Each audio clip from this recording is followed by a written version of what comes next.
Chapter 17. What? It was purple. So Jenny read the story backward. When she finished, she threw up. Okay, said Jenny. So read the story backward, suggested Mrs. Jewls. That way the beginning will be a surprise. But I already know how the story ends, Jenny complained. I only like stories with surprise endings. Good point, said Mrs. Jewls. Here, you can read the story yourself. It's very funny. She gave the book to Jenny. All I heard was the last sentence, said Jenny. It isn't funny unless you know what happened first. Why aren't you laughing, Jenny? Asked Mrs. Jewls. Didn't you think it was a funny story? That made Dana laugh harder. There goes the giggle box, said Myron. Everybody laughed except for Jenny. Dana laughed hysterically. Mrs. Jewls looked back at the story she had been reading before Jenny's interruption. There was only one sentence left for her to read. She read it to the class. Jenny made a face. She could still taste the awful stuff. And next time you'll drink your prune juice more quickly, said Mrs. Jewls. Jenny sat down. Mrs. Jewls waited for Jenny to sit down. Jenny wrote her name on the blackboard under the word discipline. Well, that's no excuse, said Mrs. Jewls. Now go write your name on the blackboard under the word discipline. I couldn't leave the table until I finished it, explained Jenny, and then I missed the bus. What does prune juice have to do with anything? Asked Mrs. Jewls. Because I hate prune juice, Jenny griped. Why are you late? Asked Mrs. Jewls. I can't hear you, said Jenny. I better take off my helmet. She took off her helmet. Take off your helmet, said Mrs. Jewls. What? Asked Jenny. Why are you late? Asked Mrs. Jewls. Jenny caught her breath. What? She asked. She couldn't hear too well because she was still wearing the motorcycle helmet.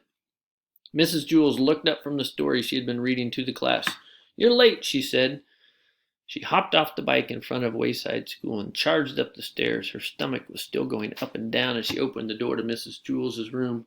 She put on her helmet. Then her father drove her to school on the back of his motorcycle. It was a very bumpy ride. Put on your helmet, said her father. I'll drive you to school on the back of my motorcycle.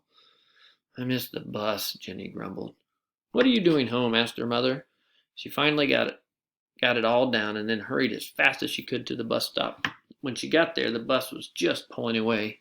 She sighed, then turned around and ran all the way back home. Her mother wouldn't let her leave the breakfast table until she finished her prune juice. It took her forever. She hated prune juice more than anything in the world. One day, Jenny was late for school. Chapter 18, The Substitute. Benjamin couldn't take it any longer. Today was the day he would finally tell Mrs. Jewls his real name. So what if nobody likes me, he thought. So what if I stop getting high marks? Hi, Mark, said Jason. Hi, Mark, said Stephen. Hi, he glumly replied, then started up the stairs. Hi, Mark, said Bebe as he took his seat next to her. Guess what? We have a substitute. Yahoo! Shouted Maricia. Everyone in Mrs. Jewls' class loved it when they had substitute teachers. They loved playing mean and horrible tricks on them. Benjamin frowned. He finally had the courage to tell Mrs. Jewls his real name. Rats, he said. That's a good idea, said Terence. We'll put dead rats in her desk. Let's trick her into going outside, said Joy, then lock her out of the room. But what if she tells Mr. Kidswater? Asked Eric Fry.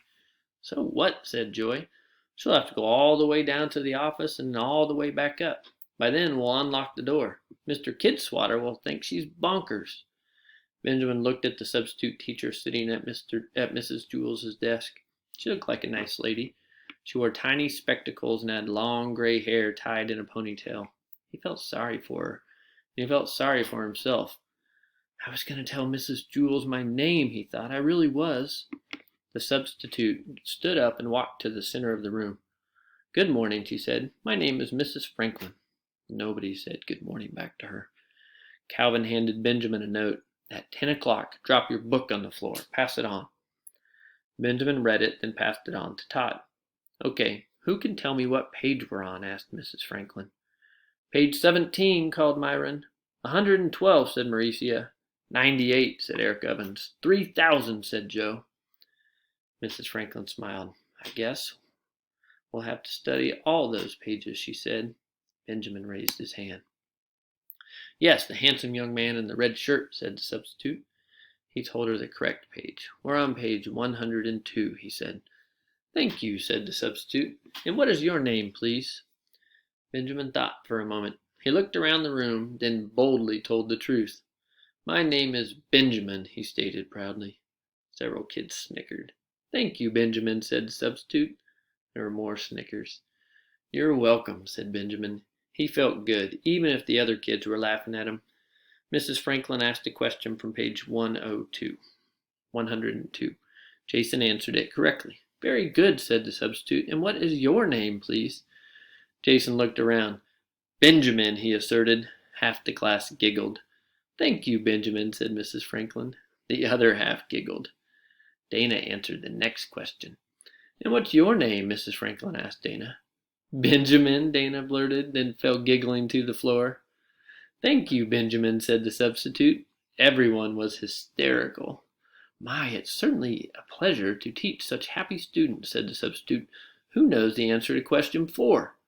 They all raised their hands. They all wanted to tell the substitute their names were Benjamin. They were having so much fun they forgot to drop their books at 10 o'clock. At recess, everyone congratulated Benjamin on his great trick. "You're a genius, Mark," said Todd. "Benjamin is such a funny name. How'd you ever think of it?" "But my name really is Benjamin," said Benjamin. "So is mine," said Stephen. "Mine too," said Leslie. They all laughed. Do you think she really believes we're all named Benjamin?" asked Eric Evans. "Probably," said Joy. "She's so stupid." "If she thought we were lying, she would have gotten mad," said Eric Bacon. The bell rang and they all hurried back to class. After recess was social studies. "Who would like to read?" asked Mrs. Franklin. Every hand went up. "Okay, Benjamin," said Mrs. Franklin as she pointed at Dana. Everyone laughed. Dana giggled a few seconds, then got control of herself and read from the book. "Thank you, Benjamin," said the substitute when Dana finished reading.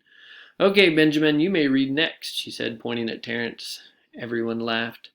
It was the first time all year Terrence had volunteered to read. All day, everyone paid close attention. They all wanted the teacher to call on them because, as funny as it was when Mrs. Franklin called somebody else Benjamin, it was even funnier when she called you Benjamin. So everyone worked hard and listened closely. As a result, they learned more from the substitute in a day than they usually learned from Mrs. Jules in a month. When the final bell rang, everyone crowded around her desk. "Are you coming back tomorrow?" Mrs. Franklin asked Eric Bacon. "Please, Mrs. Franklin, say you will," pleaded Kathy. "You're the best substitute teacher we've ever had," said Jason. The substitute smiled. "School is over," she said. "You don't have to call me Mrs. Franklin anymore. That sounds so formal. Since we're all friends now, you may call me by my first name." What is your first name?" asked Maricia. The substitute gathered up her things and put them in a straw bag. "Benjamin," she said. Then she walked out of the room. Everyone stared silently after her. "Do you think that's really her name?" asked Joy.